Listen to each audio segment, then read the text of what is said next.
E ainda falando sobre o processo de vacinação que ocorre de forma lenta aqui em Sergipe, eu vou entrevistar agora o promotor de justiça Raimundo Napoleão Ximenes. Ele é o coordenador do Gabinete de Monitoramento da Saúde do Ministério Público. Promotor, boa noite, obrigado pela sua presença aqui no Jornal do Estado. Nós divulgamos há pouco que chegaram 80 mil doses de vacina, o maior volume até agora. Eu gostaria de saber do senhor o que o Ministério Público pretende fazer para acelerar a vacinação aqui no Estado. Boa noite, Gilvan Pontes.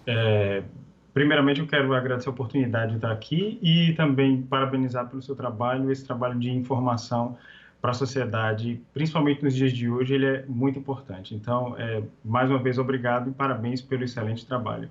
O Ministério Público tem estado vigilante, tem reforçado seus trabalhos, todos os seus promotores da área da saúde do Estado estão com um trabalho reforçado, redobrado, para poder garantir que a população de Sergipe, que mereça ser imunizada agora, nesse momento, ela realmente seja a tempo. Eu tenho um dado que eu posso considerar como ele sendo um triste primeiro lugar que o estado de Sergipe ocupa.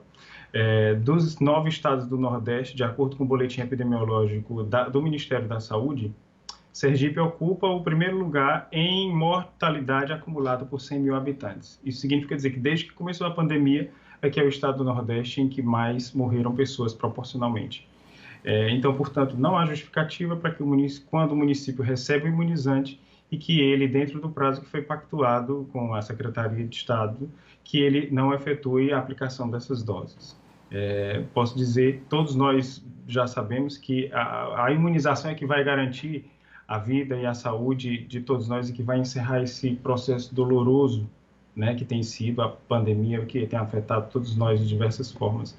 Então, portanto, é necessário que os municípios, eles, mediante as secretarias municipais de saúde, que eles invistam e continuem trabalhando.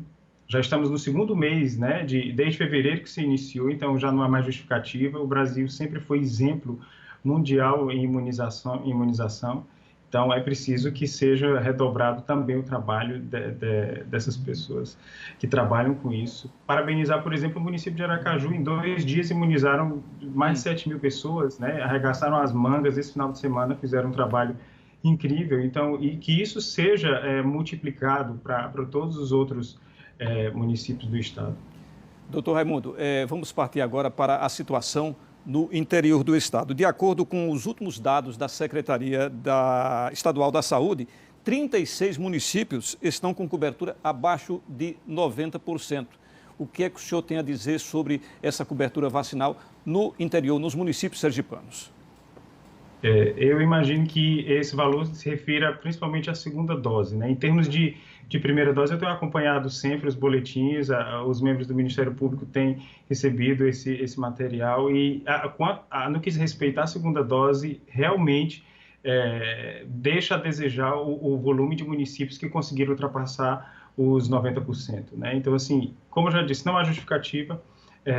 Eu tenho reforçado com os nossos colegas para que nós possamos estar cada vez mais exigindo, requisitando as listas nominais das pessoas que estão sendo vacinadas, que sejam, portanto, se for necessário celebrar algum acordo com o município, que seja celebrado, portanto, que se for preciso celebrar o termo de acordo, fazer alguma audiência pública, né, para que, se o gestor encontrou alguma dificuldade ou no armazenamento ou na contratação de pessoas que para iniciarem e darem continuidade ao processo de imunização. Então, tudo isso, nesse momento crítico, tem que ser pactuado, tem que ser conversado, tem que ser solucionado e o prazo é exíguo. O prazo é para ontem, Gilvan. Assim, não há justificativa para que se espere que algo com maior tempo, né?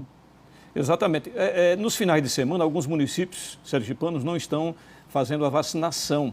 O senhor tem acompanhado esse processo, doutor Raimundo, principalmente no interior, nos finais de semana, que deveria ser justamente um período de vacinação quando todo mundo está na cidade, está em casa, esse negócio todo, né?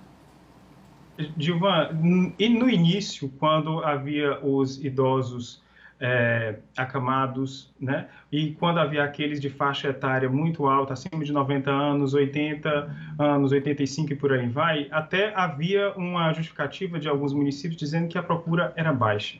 Né? Mas agora, posso dizer que são os idosos mais jovens, então quando se já está nessa faixa de 60 e poucos anos, que é uma população que é uma população muito ativa, então não há justificativa de que esse processo de imunização não aconteça também durante os finais de semana. Então a paralisação da quinta, sexta, sábado e domingo, quer dizer, durante 4 dias, para ver que de segundas doses há mais de 13 mil doses aí para serem aplicadas, então não há uma justificativa. Né? Não adianta esquecer que nós ainda estamos em plena vigência da pandemia, as pessoas estão sofrendo economicamente, estão sofrendo de suas doenças, estão sofrendo, né, dos seus sentimentos, então é preciso sim que os gestores fiquem atentos. E repito, os colegas todos, promotores de justiça, estão atentos a essa situação e nós temos contribuído cada vez mais com esse assessoramento a todos eles.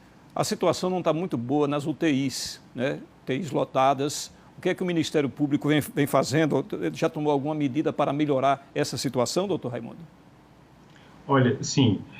Inclusive, recentemente foram tratadas essas questões sobre os hospitais de distância, né? Que houve fiscalização nos hospitais de distância para, inclusive, leitos de UTI que constavam no boletim, né? Que precisou, portanto, de esclarecimentos. Houve uma inspeção através do Sindicato dos Médicos, e a transparência nessa própria situação da regulação, que isso é uma característica muito sensível, né? Existe um apelo, um indicativo para evitar a judicialização, Gilvan.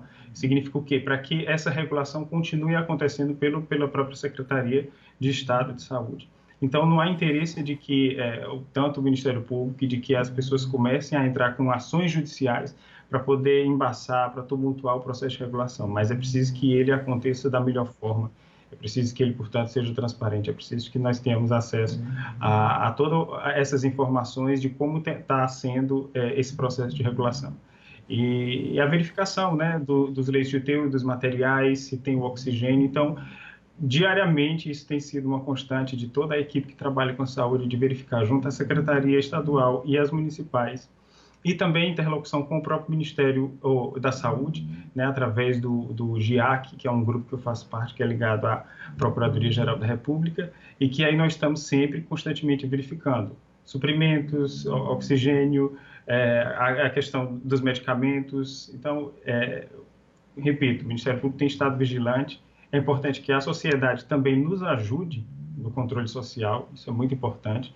Temos o canal da ouvidoria para receber denúncias. Caso a pessoa opte pelo anonimato, o sigilo, isso é garantido. Telefone é 127. Bom, eu conversei aqui com o doutor Raimundo Napoleão Ximenes, ele é promotor de justiça e é o coordenador do Gabinete de Monitoramento da Saúde do Ministério Público. Doutor Raimundo, muito obrigado pela sua entrevista e uma boa noite, viu? Boa noite. Boa noite.